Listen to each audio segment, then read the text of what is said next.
마태복음 19장 1절부터 10절 말씀 같이 보도록 하겠습니다. 여러분은 가난하신가요? 부유하신가요? 혹시 지금보다 더 부자가 되고 싶으신가요? 네, 제가 쓸데없는 질문을 했죠. 누구나 부유한 삶을 살길 원할 겁니다. 하나님께서는 우리를 때때로 부하게도 하시고 때때로는 가난하게도 하십니다. 혹시 그 이유에 대해서 생각해 보신 적 있으신가요? 오늘 말씀을 통해서 한번 알아보도록 하겠습니다. 1절 말씀. 가난하여도 성실하게 행하는 자는 입술이 패역하고 미련한 자보다 나으니라. 자, 어떤 사람들은 가난한 사람의 그 가난이 성실하지 못해서 그런 거라고 이렇게 폄하합니다. 하지만 실상은 그렇지 않을 때가 많이 있죠. 성실하게 일하지만 가난할 수밖에 없는 그런 불평등한 상황이 안타깝지만 우리 사회에 분명히 존재합니다. 그리고 수세기 동안 존재해 왔었죠. 오늘 말씀도 그러한 사람에 대한 내용입니다. 가난하지만 성실하게 행하는 자. 이 사람은 입술이 패역한 미련한 자와 비교가 되고 있습니다. 둘을 비교한다고 했을 때 성실하게 행하는 자는 거짓을 행하지 않고 자신이 맡은 일을 충실하게 행하는 사람입니다. 즉 부자가 되기 위해서 굳이 죄를 짓지 않는 그런 사람입니다. 그러니까 죄 짓고 부끄러운 부자가 되기보다는 정당하게 가난을 택한 그런 사람들이죠. 반면에 미련한 자는 거짓에 능숙한 자입니다. 그는 부를 축적하기 위해서 다른 사람을 속이는 일도 서슴지 않죠. 잠언은 이 둘 중에 이 둘을 비교하면서 차라리 가난해도 성실하게 행하는 자가 더 낫다고 말하고 있습니다. 잠시 동안은 미련하게 부를 추구한 사람이 나아 보이는 것처럼 보이지만 실상은 그렇지 않다는 것을 이렇게 잠언에서 말씀해 주고 있는 것이죠. 2절 말씀. 지식 없는 소원은 선하지 못하고 발이 급한 사람은 잘못 가느니라. 자, 여기서 지식 없는 소원이란 지혜롭지 못한 소원을 의미합니다. 즉 미련한 자의 소원은요 선하지 않다고 얘기합니다. 지식 없는 자는 시야가 좁기 때문에 자신의 욕망에 충실한 소원만을 빌 뿐입니다. 그의 이기적이고 어리석은 소원은 당연히 선하지 않다는 평가를 받을 수밖에 없는 것이죠. 예를 들어서 어떤 사람이 자기의 힘을 사람들한테 드러내고자 제발 지금보다 힘이 세져서 이 산 위에 있는 커다란 바위를 제가 밀어서 땅에 떨어뜨리게 해주세요. 이런 소원을 빌었다고 한번 생각을 해보세요. 그의 소원이 만약 그것이 이루어져서 그가 큰 바위를 산에서 밀었는데 그 바위가 그 산 아래에 있는 마을을 완전히 풍비박산을 만들었습니다. 자, 그러면 이 자의 소원은 이루어져야 되는 소원일까요? 이루어져서는 안 되는 소원일까요? 정말 쓸데없는 소원인 거죠. 오히려 다른 사람한테 피해를 주는 그런 소원입니다. 이처럼 지식 없는 자는 자신의 행동이 어떤 결과를 가져올지 예측하지 못하고 자신의 뜻을 이루기 위해서 애쓰는 자입니다. 무지한 자가 욕심이 많으면 재앙만 일으킬 뿐입니다. 거기에다가 발이 급하기까지 하다면 최악의 상황이 되는 것이죠. 그는 빠른 속도로 잘못된 길로 가는 것입니다. 포도원이 갖고 싶었던 아하방을 기억하시나요? 아하방이 포도원을 갖고 싶었죠. 그의 소원을 이루어주기 위해서 그 포도원 주인을 죽이고 포도원을 뺏은 아합의 아내 이세벨. 그죠? 아하방이 자신의 소원을 이뤘을진 몰라도 그의 삶은 실패한 삶이었다는 것을 우리는 잊지 말아야 합니다. 3절 말씀. 사람이 미련함으로 자기 길을 굳게 하고 마음으로 여호와를 원망하느니라. 자, 미련한 자는요 자기 스스로 자신의 길을 꼬이게 만듭니다. 그리고는 그 결과에 대한 원망의 대상을 만들죠. 부모나 배우자 또는 자녀나 친구, 친척, 이웃 할 것 없이 가까운 사람이 그의 대상이 될 수 있습니다. 부모 때문에 아니면 남편이나 아내 때문에 아니면 친구 잘못 만나서 자기 인생이 망쳤다고 원망하고 불평합니다. 절대 자기 자신에 대한 잘못을 인정하지 않는 겁니다. 미련해서 그래요. 미련해서. 미련한 사람은요 남 탓밖에 하지 못합니다. 그렇기 때문에 자기 반성이라는 것이 있을 수 없는 것이죠. 이 미련한 사람은 원망하다 이제 나중에는 하나님까지 원망을 하게 됩니다.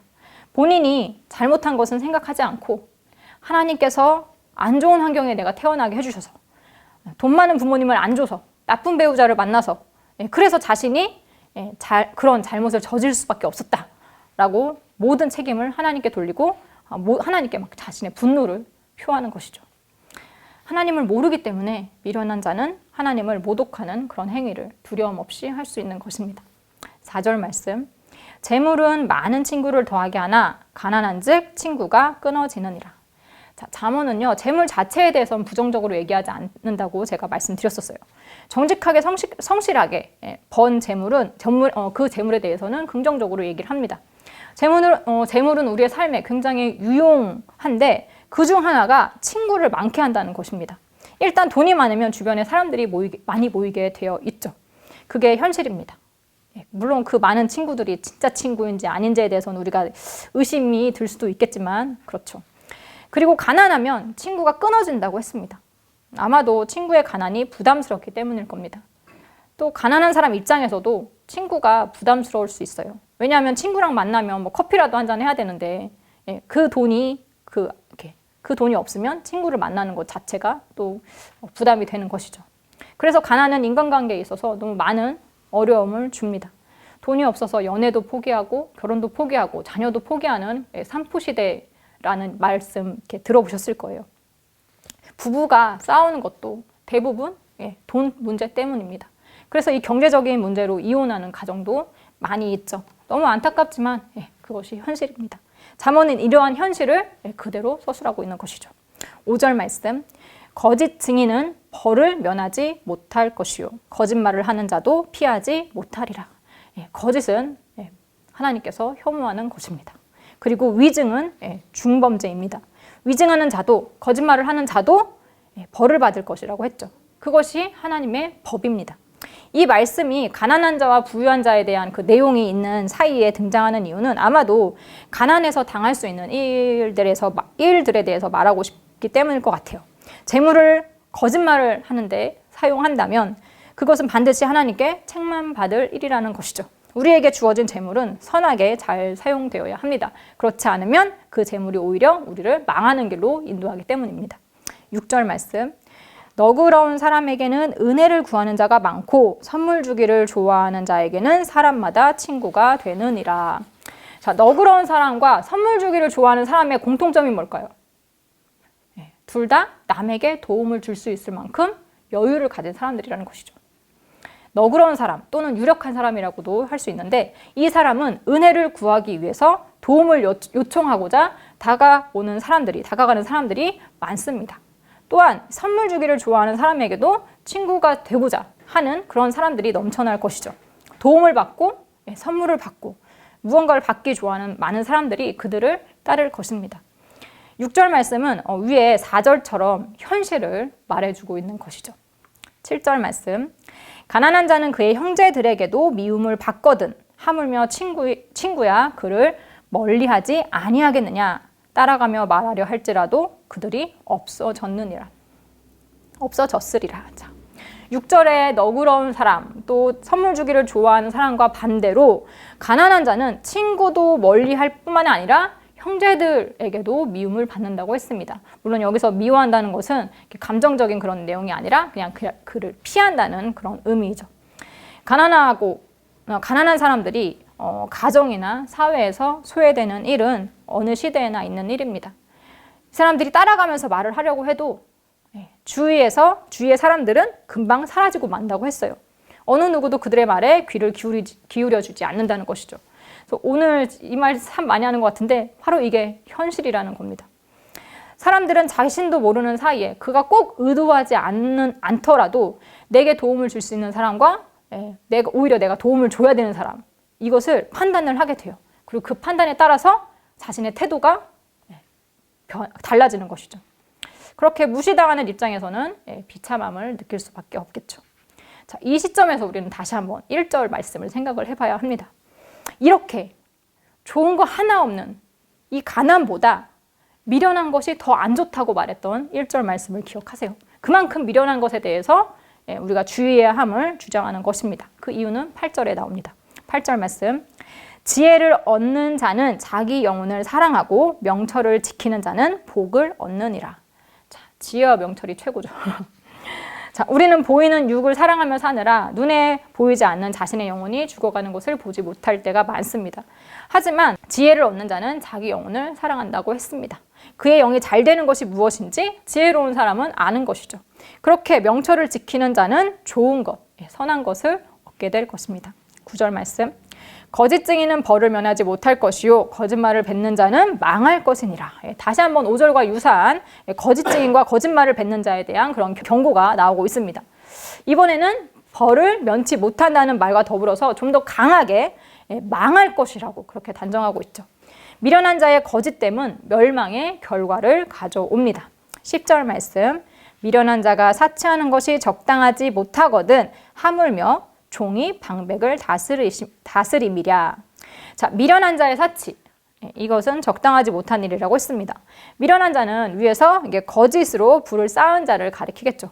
부당하게 번 돈으로 남들에게 자랑하기 위해서 사치를 한다는 것은 마땅한 일도 아니고 그에게 어울리는 일도 아니라는 사실입니다. 그런데 이보다 더 적당하지 않은 일이 뒤에 후반절에 나오죠. 그것은 종이 방백을 다스리는 일입니다. 여기서 방백은 지도자죠. 이 말씀은요, 지도자와 종을 차별하는 그런 의미의 말이 아니에요. 그냥 문자적 의미 그대로 지도자는 다스리는 일을 하는 사람이고 종은 다스림을 받고 시키는 대로 복종하는 일을 하는 사람입니다. 그런데 종이 지도자를 다스린다면 어떻게 될까요? 그 사회가. 자격이 없는 사람에게 큰 권한을 주는 것만큼 위험천만한 일은 없을 것입니다. 큰 권력을 또 재물을 어떻게 쓸지 알지 못하는 자는 그것을 어리석게, 심하면 그것을 악하게 사용할 수 있기 때문입니다. 재물을 소유한 자에게는 그의 재물을 빼앗고자 하는 거짓말쟁이들이든 아니면 사기꾼들, 악한 사람들이 많이 달라붙게 되어 있습니다. 그렇기 때문에 미련한 자는 차라리 재물과 권력을 가지지 않는 것이 낫다는 것이죠. 자, 말씀을 마무리하겠습니다. 재물은 분명 세상에서 큰 힘을 갖습니다. 그렇기 때문에 하나님께서는 우리가 재물을 성실하게 지혜롭게 얻기를 원하십니다. 그래야만 우리 스스로가 그 재물이라는 권력에 사로잡혀 흔들리지 않을 수 있기 때문입니다.